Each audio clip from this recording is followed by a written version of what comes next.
त्यावेळेस लोकांनी विचारलं तुमचं मनोगत काय आहे पांडुरंगाविषयी, तर त्यावेळेस त्या वारकऱ्यांच्या मनाला दुःख असं झालं की साल्यांना तुम्ही ज्या देवाला बाप मानते ना त्यांचा बाप आम्ही आहे, त्याचा हिशोब आज देवाने दिला पांडुरंगाने. शरद पवार स्वतः म्हटले होते त्यावेळेस. आणि मी बटाटे कापित होते, मी ते बटाटे त्या टीव्हीला फेकून हाणलं.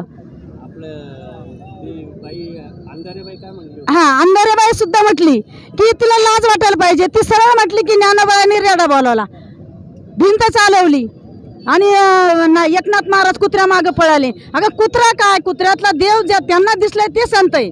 तुला माणसातला देव दिसत नाही, तू आमच्या माऊलीवर असं आक्षेप घेऊ शकते. तुला देव नरकात सुद्धा जागा देणार नाही.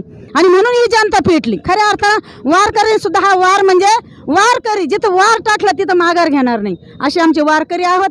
आणि म्हणून पांडुरंगाच्या दारामध्ये सुद्धा सांगितलं की साल्यांनो तुमच्या देवाचा बाप आम्ही आहे. त्याचं उत्तर आज वारकऱ्यांनी मताच्या दानातून दाखवून दिलंय.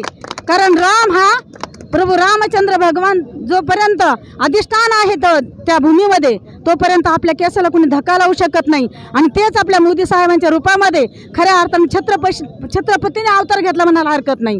आणि म्हणून आपल्याला राजा खूप महत्त्वाचा आहे आणि तो धर्माला मानणार आहे, देवाला मानणार आहे. म्हणून या ठिकाणी आमच्या जनतेची, आमच्या वारकऱ्यांची जी तळतळ होती, कारण आमच्या मनाला झालेली जखम फक्त नामाने बरी होत असती.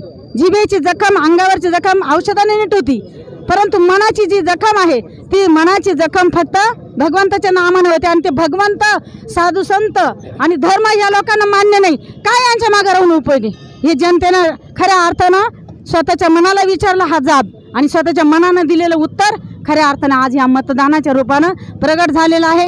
म्हणून या ठिकाणी मी एवढं बोलू शकते आणि थांबते. रामकृष्ण हरी.